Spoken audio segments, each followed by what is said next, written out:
Assalamualaikum warahmatullahi wabarakatuh.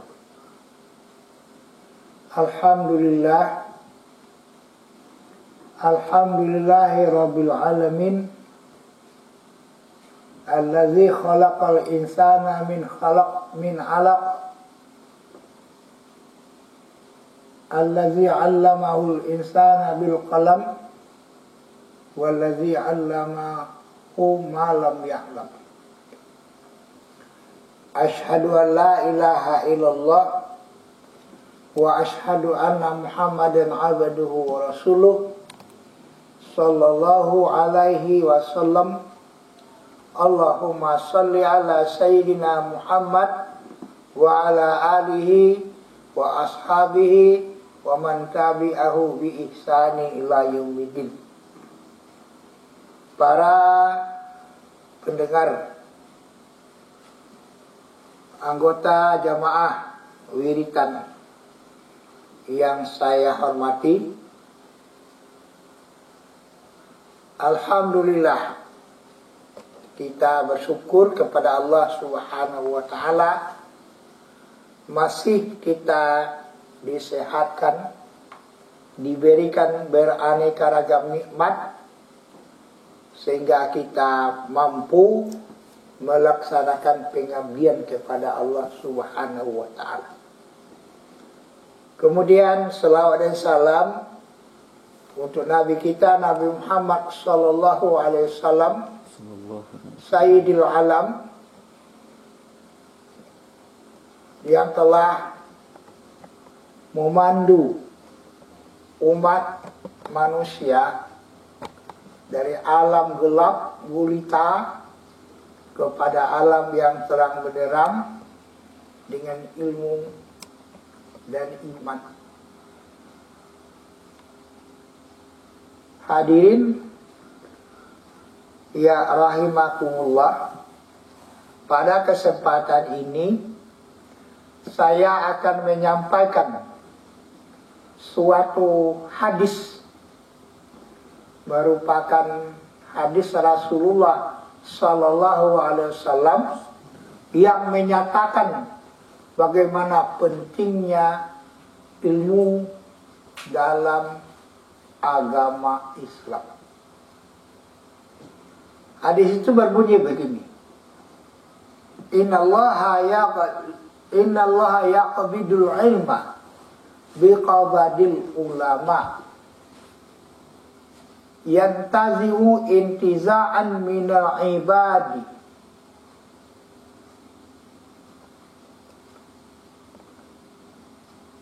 fasu'ilu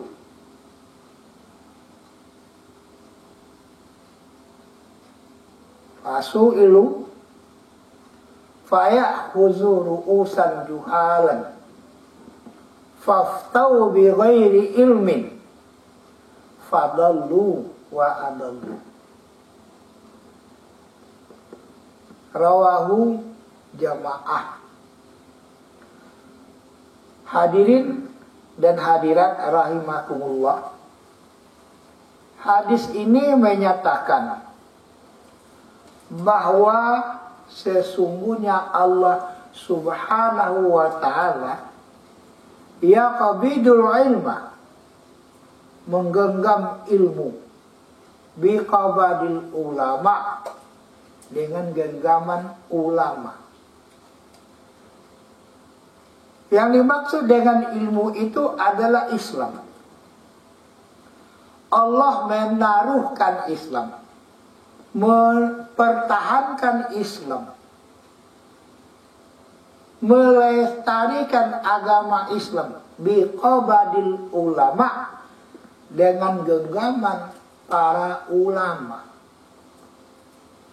Yantazi'u intiza'an, Allah ambil ilmu itu, atau Allah ambil itu agama itu, intiza'an, secara benar-benar diambil,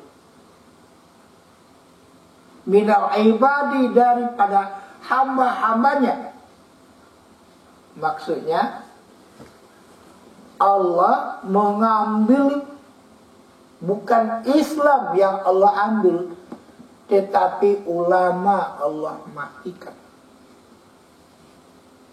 Dengan kematian ulama, itu terjadilah pemunduran Islam. Apa sebabnya? Sebab ulama sebagai pengayung, sebagai pelindung, sebagai istilahnya tonggak tua agama Islam di masyarakat. Karena fungsi ulama itu kata Rasulullah di antaranya al ulama'u warisatul anbiya. Ulama itu adalah pewaris para nabi. Dengan meninggalnya ulama, berarti suluh atau lampu di umat berkurang.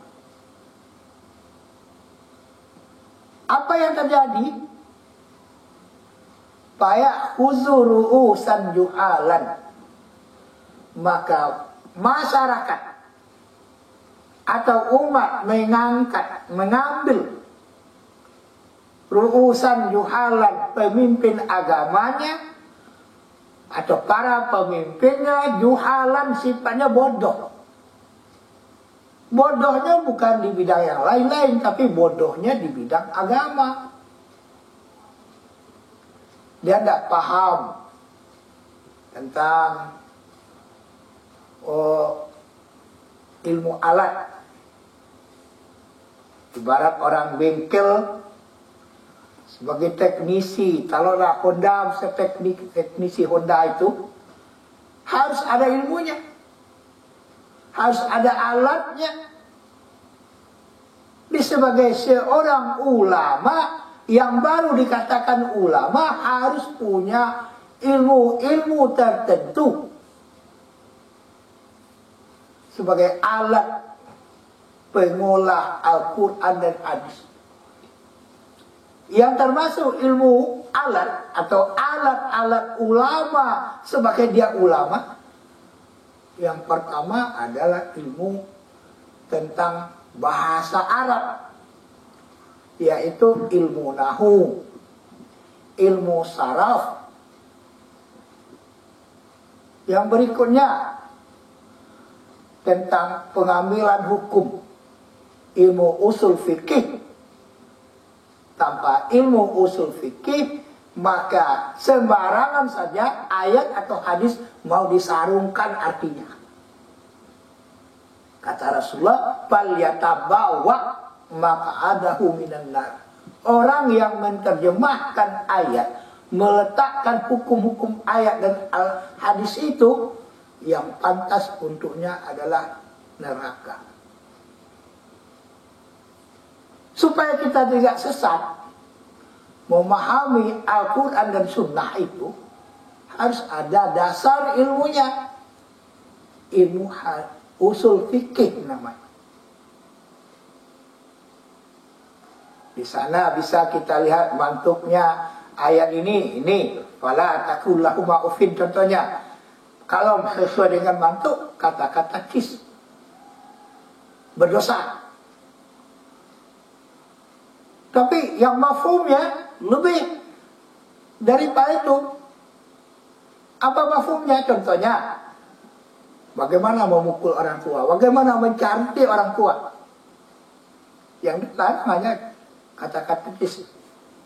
Ini perlu ada mantuk, ada mafhum, ada umum, ada khas, dan lain sebagainya. Itu dalam ilmu usul fikih.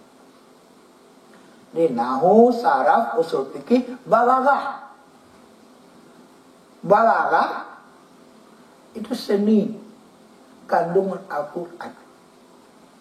Contohnya saja alif lam misalnya. Alhamdulillah Alif lamnya bermakna istighraq, segala jenis pujian. Ada alif lam ahdil huduri, seperti al-yauma akmaltu lakum, hari ini. Hari Nabi melaksanakan haji wida. Hari ini akmaltu lakum, aku sempurnakan bagimu dinakum, akan agamamu. Wa raditu lakumul Islam madina, aku redai Islam itu jadi agama. Alif lam ahdil huduri. Ada lagi alif lam misalnya ar-rijalu qawwamuna 'alan nisa. Jinsiah, jenis, ya alif lam jinsiah. Jenis laki-laki itu, atau boleh diartikan kelamin laki-laki, atau ya laki-laki itu sendiri adalah qawwamun, penanggung jawab ala nisa, untuk keluarga. Tidak raja helmina, artinya tidak perempuan dia jadi kepala keluarga. Walaupun yang mengayomi ekonomi zaman sekarang banyak perempuan, laki-laki itu hanya pekerja.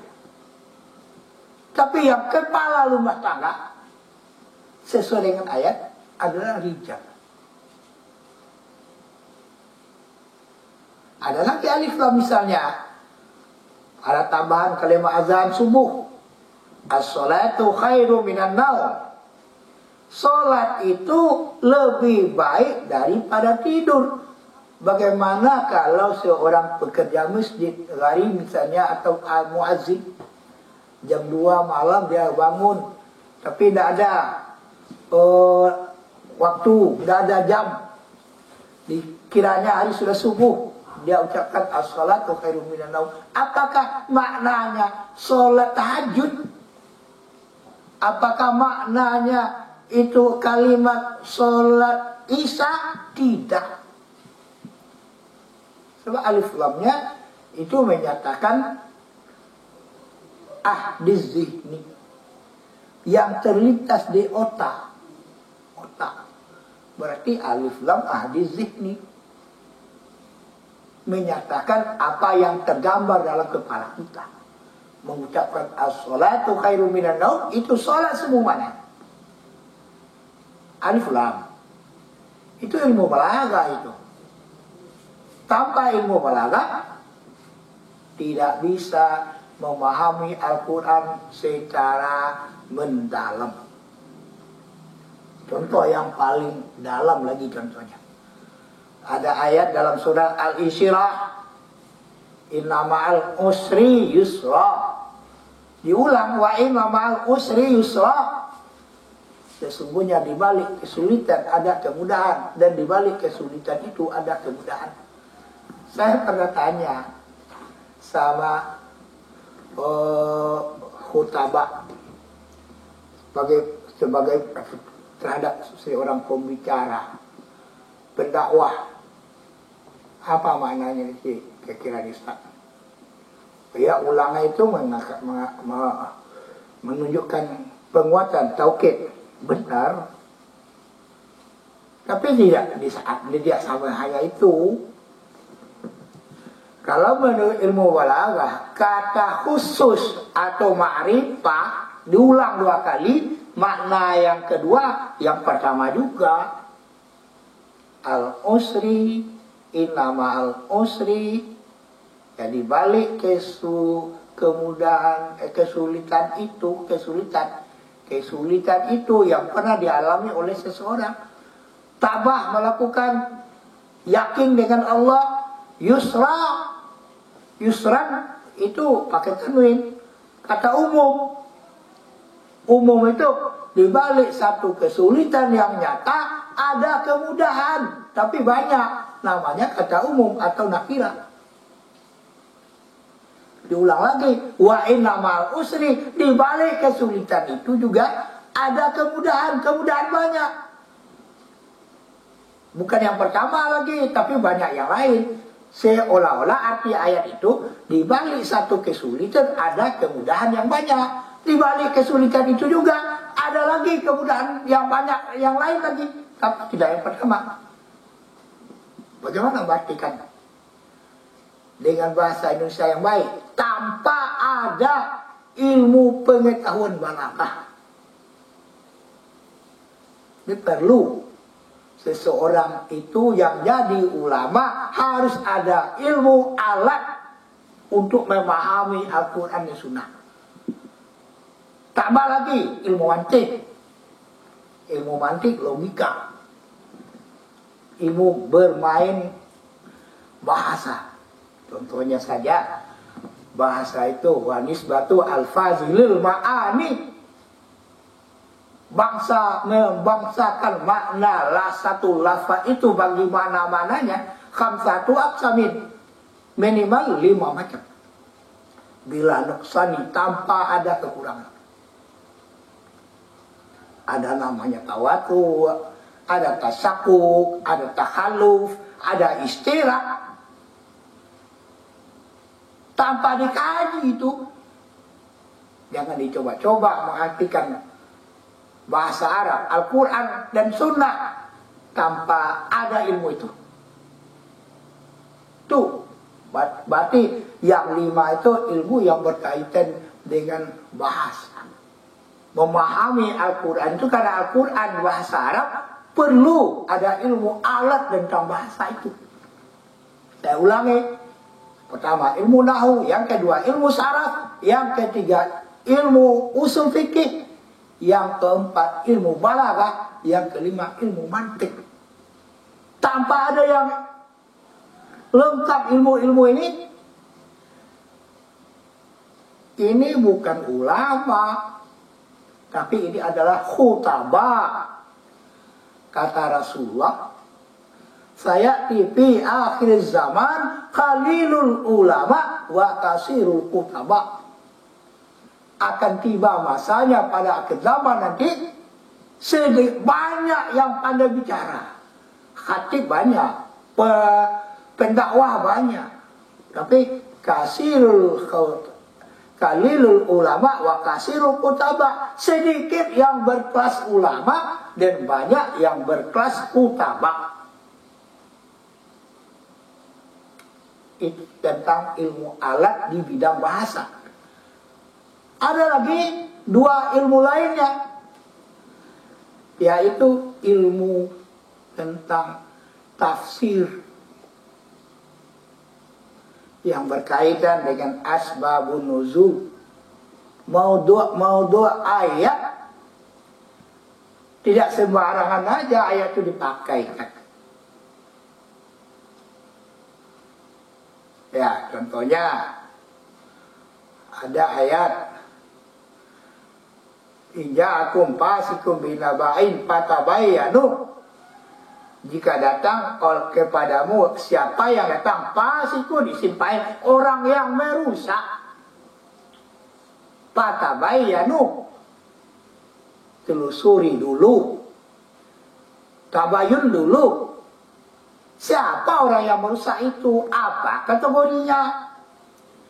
Apa sebab ayat itu turun, di mana turunnya, dalam kondisi bagaimana Rasulullah? Ya kita sembarangan ayat aja, sesuai dengan ru'i saya pendapat sendiri saja. Harus ada ilmu tafsir.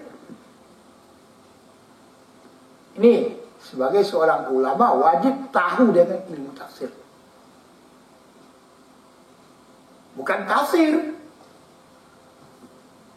Yang berikutnya termasuk ilmu alat sebagai seorang ulama adalah ilmu hadis. Ilmu hadis. Jadi tentang masalah ilmu itu yang berkaitan dengan ulama yang wajib diketahui oleh seorang ulama, itu dia. Tentang bahasa yang 5 tadi. Tentang tafsir, tentang hadis, ulumul tafsir, ulumul hadis, atau mustalah hadis. Misalnya masalah hadis sahih. Apa itu hadis sahih? Jangan dibilang asal Bukhari Muslim sahih. Tidak. Walaupun sahih tapi nggak bisa diambil hukum. Contoh, ada Rasulullah dalam suatu hadis Bukhari Muslim. Rasulullah selesai sholat dengan Siti Aisyah. Rasulullah bersentuhan dengan Siti Aisyah. Maka Rasulullah langsung saja sholat Isya. Rawi Bukhari Muslim sahih. Tapi tidak bisa diambil hukum. Kenapa tidak? Mantik mengatakan mahtamala sidqa wal kizbah. Bisa jadi mengandung benar atau tidak. Apa? Rasulullah setelah sholat maghrib kurenahnya bersentuhan dengan istrinya Siti Aisyah. Siti Aisyah itu dalam kondisi sudah sholat maghrib. Apakah dia pakai makena atau tidak? Tidak ada keterangan. Karena tidak ada keterangan itu namanya hadis mahtamal. Menurut ilmu antik bisa jadi Umi Fatimah Aisyah itu, Umi Aisyah itu dalam kondisi pakai makena atau tidak, tidak ada penjelasan. Maka kalau ada sesuatu yang diragukan walaupun sahih, hukum tidak bisa diambil. Itu ilmu antik. Jadi hadirin yang dirahmati Allah, itu dijelaskan oleh Rasulullah dalam hadis yang sahih tadi, rawahu jamaah yang tazi'u intiza'an minal ibadi. Ya, Allah ambil Islam itu secara beransur-ansur, secara sekaligus. Ada beraneka ragam dengan matinya ulama. Maka Allah ngambil Islam itu intizaan secara paksa. Itu maf'ul mutlak itu. Yang taziu intizaan. Faya khuzur urusan. Tentu patah tumbuh hilang berganti. Ulama yang hilang, yang lahir kutabak itu dia ambil menjadi pimpinan agama. Masyarakat bertanya, pasuilu bertanya orang terhadap mereka. Contohnya masalah enteker, nikah, talak dan rujuk. Tapi karena mereka tidak paham masalah fikih, tidak paham masalah ayat, kayak huzur urusan juhalan, karena mereka tidak berilmu, lahirlah fatwa-fatwa agama tanpa kaji, tanpa dasar Al-Quran dan Sunnah. Walaupun ada dasar Al-Quran dan Sunnah, tapi tidak sesuai dengan koridornya. Faftau bi ghairi ilmin. Di sanalah datang fatwa, ini salah, ini bid'ah, ini segala macam. Karena mereka tidak paham. Fadalu mereka sesat, wa adalu membawa orang sesat lagi. Nauzubillah.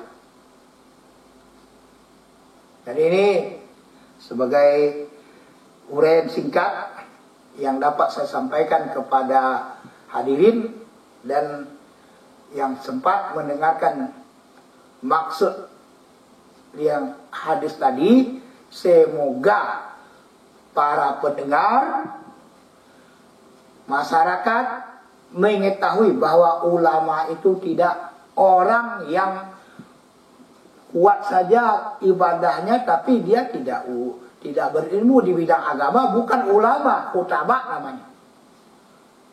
Insyaallah pada kurun ke depan ini yang lahir ulama itu hanya pada pondok pesantren salafiyah yang belajar ilmu alat. Yang ada pun pesantren yang bertahfiz, itu alhamdulillah akan lahirlah tokoh-tokoh ibadah yang kuat, bukan ulama. Kalau hanya sekedar belajar tahfizul Quran, Jadi yang bisa melahirkan ulama adalah pesantren khalaf yang belajar ilmu alat, nahu, saraf, usul fikih, balaghah, mantik, ilmu mustalah hadis dan ilmu tafsir. Bisa melahirkan ulama. Kalau tidak, ya apa dikatakan oleh Rasulullah, saya fi akhir zaman qalilul ulama kasirul khutaba. Orang banyak ibadah tapi sifatnya khutaba. Jadi demikian saja untuk dapat dimaklumi. Ya, mohon perhatian dan terima kasih atas segala sesuatu yang dapat memberikan pencerahan terhadap kita. Wallahu muwaffiq ila aqwamit thariq. Assalamualaikum warahmatullahi wabarakatuh.